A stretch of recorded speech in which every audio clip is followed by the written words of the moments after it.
What the fuck? All right, so if you have been completely living under the rock for the past, 12 hours, I guess, Myles Garrett was just traded to the Los Angeles Rams for Jared Verse, a first-round pick for this coming draft, a second-round pick for the year after, and a third-round pick for the year after the second-round pick. And what are we doing? I get that Myles Garrett clearly did not want to be in Cleveland long term. I get that. You had to get something for Myles Garrett if he was going to leave. My thing is, if you were going to trade him, why didn't you do it last year, A?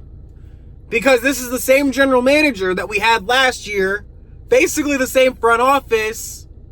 So why didn't you just do it last year? No, you did the exact opposite.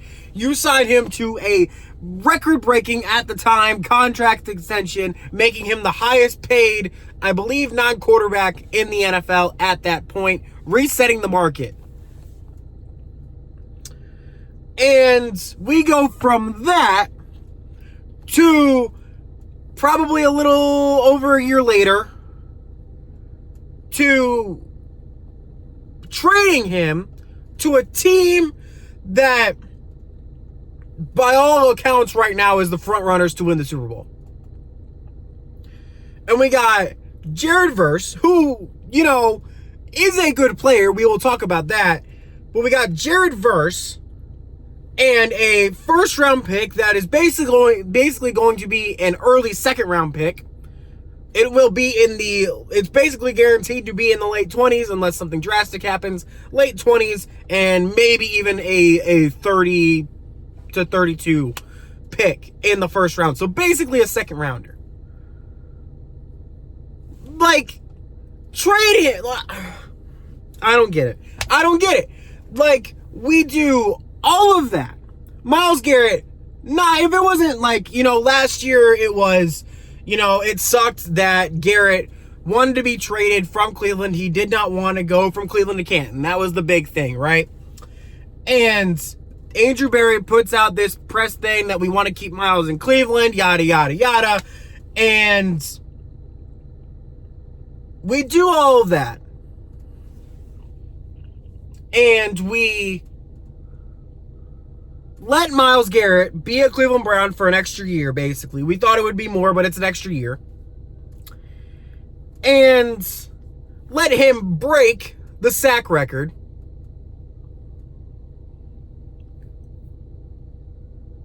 And we all thought that this was going to be the beginning of, another rebuild. He was going to be part of the foundation. What was left over of the Kevin Stefanski era was going to be the foundation of this new core of this team.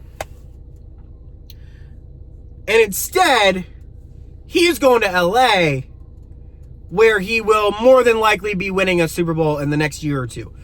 If it's going to happen, it's most likely going to be this year. You get my point. Let's just move on from that, because I'm just going to get myself even more worked up than I already am. So we get back. Let's talk about what the Browns get back here. Jared Verse. Let's do that quick, and then I'll move on to the picks. Jared Verse is going to be... Can I make these like this lighter?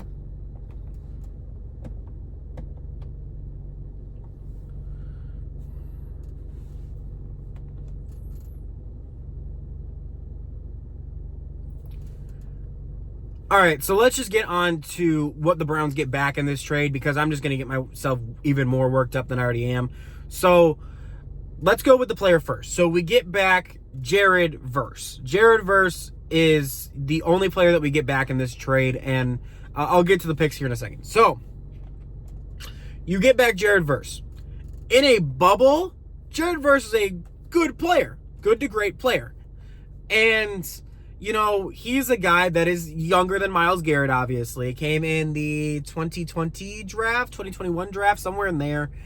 Has been a pretty decent player, has had 14 career sacks in his career so far. I think he is 24, 25, and is still on his rookie deal. So I think he's paid like $7 million he's owed. So versus, the 40 something million dollars that Myles was owed, as a money standpoint, it makes sense, But yet again, is that good enough to compensate, a late, basically second rounder this coming year with, the Rams and the Browns getting that first round pick from the Rams. It's basically a second round pick, and Jared Verse. Those are going to be the, more recent things that we're going to have to look back on this trade. Is that enough in the nutshell? Absolutely not. No. You're getting a second round pick, probably a late 20s and into the 30s pick, and no one's going to want that. It'd be one thing if that was, going to be a mid-round pick that you can use to trade up to maybe go get a quarterback. We'll talk about that here in a second.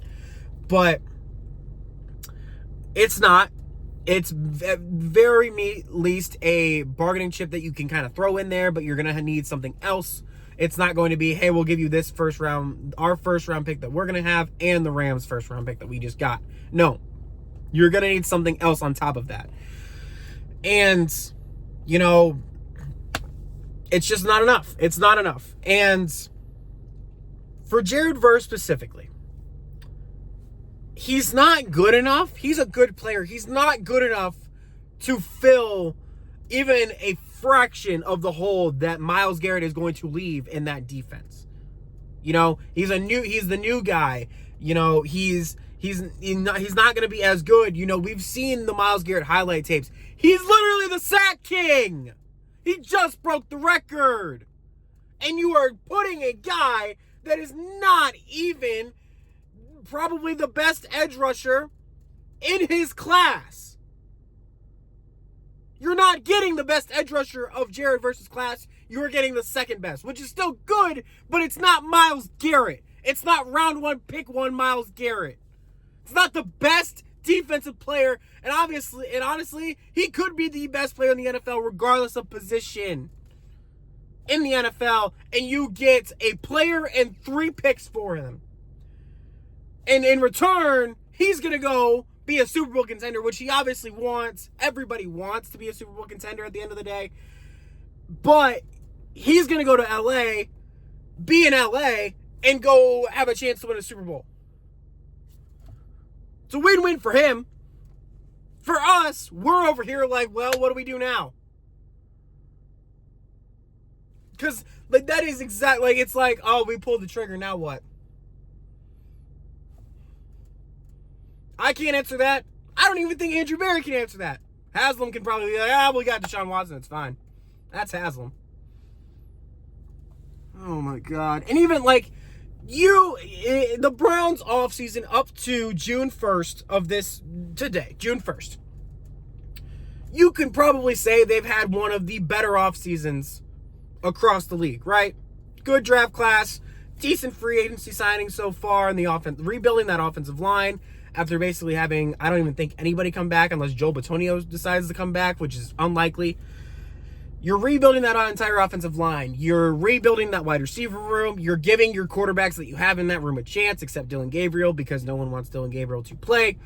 And, you have the running backs. And you have the defense. Now, you're looking at the defense, who, by all accounts, was a top 3 unit in the entire NFL last year. Now you're looking at them like, well, what are they going to do now? Because the one question you could legitimately say the Browns had on defense was, who is going to be next to Denzel Ward in that secondary? And is that going to be a thing that teams are going to target? You obviously have the safeties with Grant Delpit and Emmanuel McNeil-Warren now, and Ronnie Hickman as well. But, that's going to be an issue with secondary and corner especially.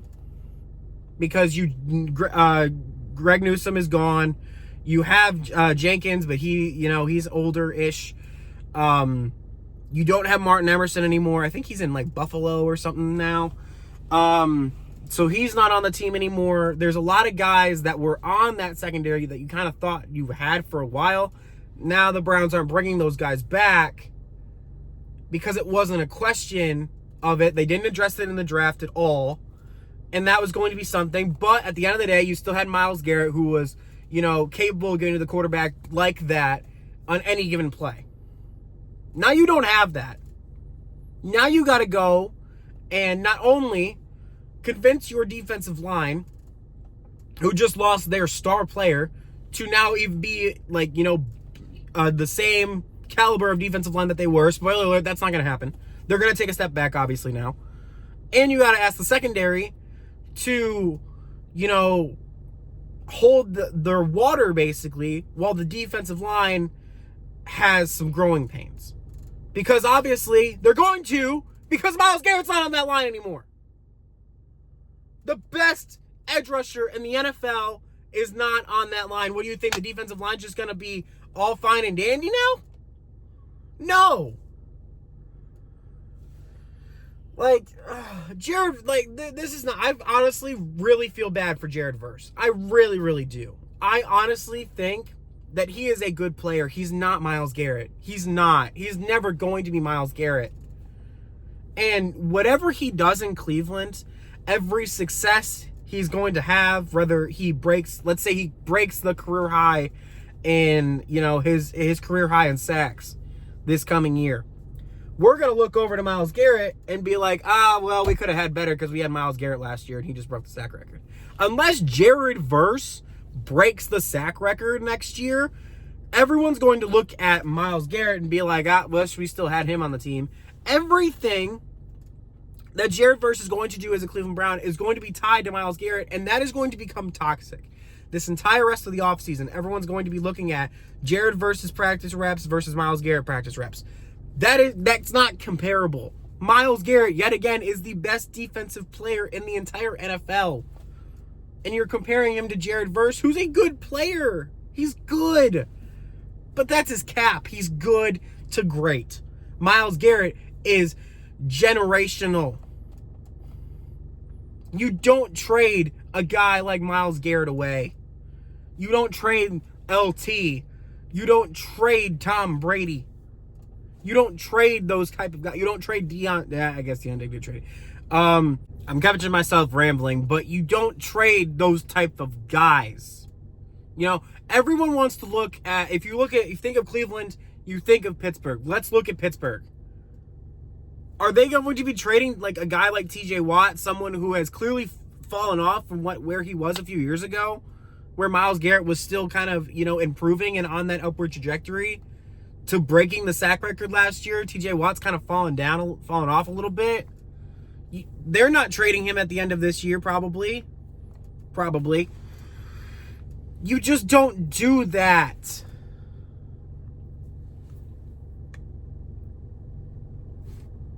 Let's look at last year when Micah Parsons was traded. Packers gave up a couple of first round picks, a bunch of other picks, and Kenny Clark. Kenny Clark and Jared Verse, probably comparable players, but the pick compensation that Green Bay gave up to go get Micah Parsons the Browns compensation pales in comparison to what the Cowboys got versus what the Browns got. It just does. Is anyone really going to be saying that Micah Parsons is better than Myles Garrett right now? Micah Parsons doesn't even say that he's better than Myles Garrett. Right there, that shows you. And honestly, if you wanted to go and, if you're Andrew Berry, and maybe this trade just you want this trade to basically work out for the Browns be as beneficial for the Browns as possible, go trade him to Houston. You're going to, let's take the Myles Garrett trade and bring it to Houston. You're probably going to be getting Will Anderson, who I'm pretty sure was in Jared Verse's draft class, who we all can probably say that Will Anderson is better than Jared Verse. And you're going to be getting picks, let's put in Houston's first round pick, this coming first round pick, maybe a future first round pick too, a second and a third. There you go. That has more chance of being a bust for Houston than now it does for LA. CJ Stroud has his questions, and you're getting Will Anderson, who is obviously, by most accounts, is better than Jared Verse. I like that a lot better. That's a little bit easier to swallow. Yes, they're in the AFC, and maybe you want to switch them, Myles Garrett, to an NFC team. I get that. But, you're sending Myles Garrett home to Texas. I think he's from Texas. He went to Texas A&M. So at least you're sending him back there. And, you're giving yourself the best chance for it to fall on the Houston Texans' face. For them to fall on their face, maybe the offense just doesn't figure things out, and the Browns end up getting some pretty good draft picks out of it. That's exactly what they did to us with the Deshaun Watson trade. Everyone considers that to be the worst trade of all time. And now we're looking at one of the worst trades since the Deshaun Watson trade, and yet again, everyone's piling on the Browns because yet again, the Browns are on the losing end of yet another blockbuster trade. Yet again. I'm over being the team that everyone looks at like, well, they just got fleeced again. I'm over it. I'm so over it. And if Myles Garrett goes on and has a few Super Bowl rings to his name, I will clap along and call him the best edge rusher of all time, because he is. For sure of my generation. But if he wins a ring or two, that puts him in the same, category as all the other great generational edge rushers of all time. Myles Garrett was on track to being the best Brown of all time. He was on track to, if the Browns would have gotten to a Super Bowl in the next couple of years that Myles Garrett was at his peak, he might have passed Jim Brown as greatest Brown of all time. He might be second or third now, but he might have passed Jim Brown. He was that close. And we're watching him get on a plane and go to LA. And if this is about getting a quarterback, which I really hope it's not, because last year we looked at the quarterback class that just came in, and they're like, oh my God, it's so deep. There's so many options here. And it turned out to be a two quarterback class with two quarterbacks that really weren't on everyone's radar, basically. And Fernando Mendoza definitely wasn't on anybody's radar. And the quarterbacks that we kind of expected to be at the top of the class didn't pan out, were late round draft picks. And now we're looking at a guy like Arch Manning who, improved from where he was at the beginning of the season to the end of the season. But he's now got to do it again. And teams have more film on him now again. And, we'll see what he does. There's so many other quarterbacks, Dante Moore, Trinidad Chambliss. There's so many guys, but anything can happen. And if you are that desperate for a quarterback, go get Sorsby out of the other draft that he's going to be in now, because he's not coming back to the NCAA. They denied him his eligibility. So go spend like a third-round pick on Sorsby if you're that desperate for a quarterback. He's probably got the higher ceiling between him and Sanders. Or at least it's somewhat of a competition at least. I get he's got the baggage, but if you're that desperate, you got to take those chances. Don't trade away your best player. Go get Sorsby if you're that desperate for a quarterback. And if Myles Garrett pushed this, that's on him. But as an organization, you should not be getting pushed around by one singular person who's not even, in the front office. This guy is a minority owner for the Cleveland Cavaliers. He, regardless of when he leaves, he is going to be cemented in the city of Cleveland.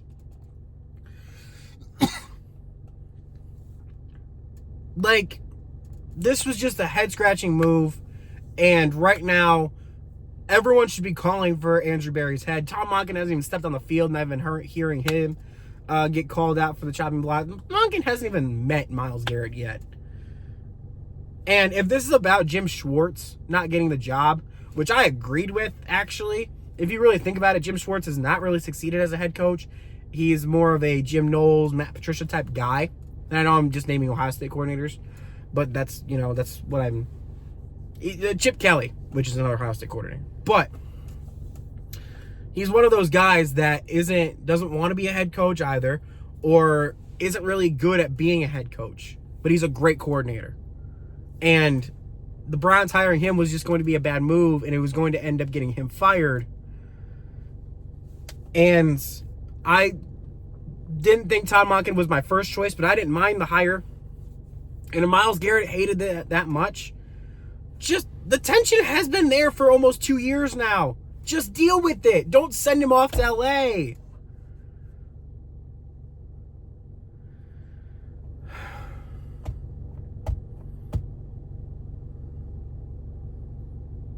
If you're a Rams fan watching this, you are as happy as you're ever going to be when it comes to football. Because right now you are the clear front runners for the Super Bowl. And if you don't win it, that's a failure on you. But you just probably extended your window. Maybe Ty Simpson works out, then you have a few more years down the line because by all accounts, this is going to be Matthew Stafford's last year. But if Ty Simpson works out, then the Rams are going to be the Kansas City Chiefs, the modern Kansas City Chiefs now. Because now they have Myles Garrett, who's, yes, 30 years old, but he's not, like, everyone has been saying how 30-year-old, edge rushers don't pan out like TJ Watt and JJ Watt and all these other guys. Can everyone agree that Myles Garrett is a generational player?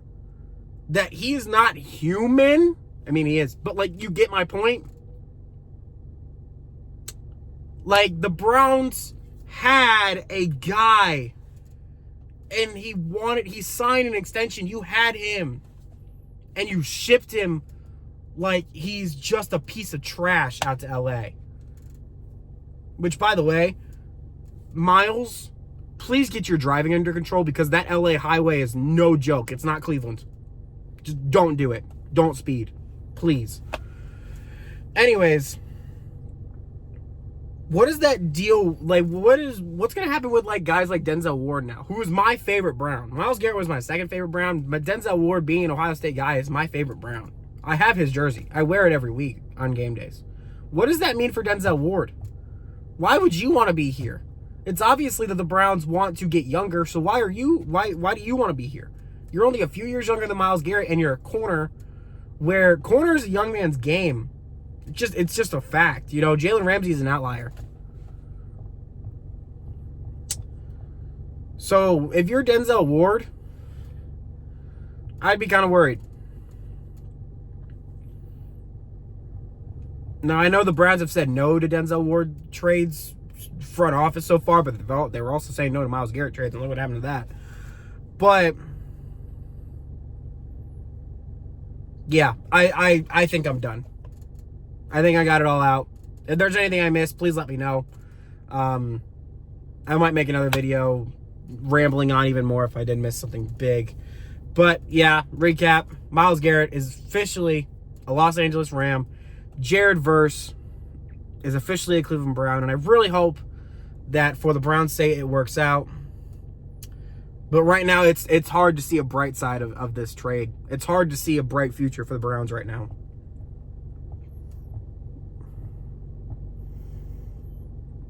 All right, I'm out. I'll see you when I see you.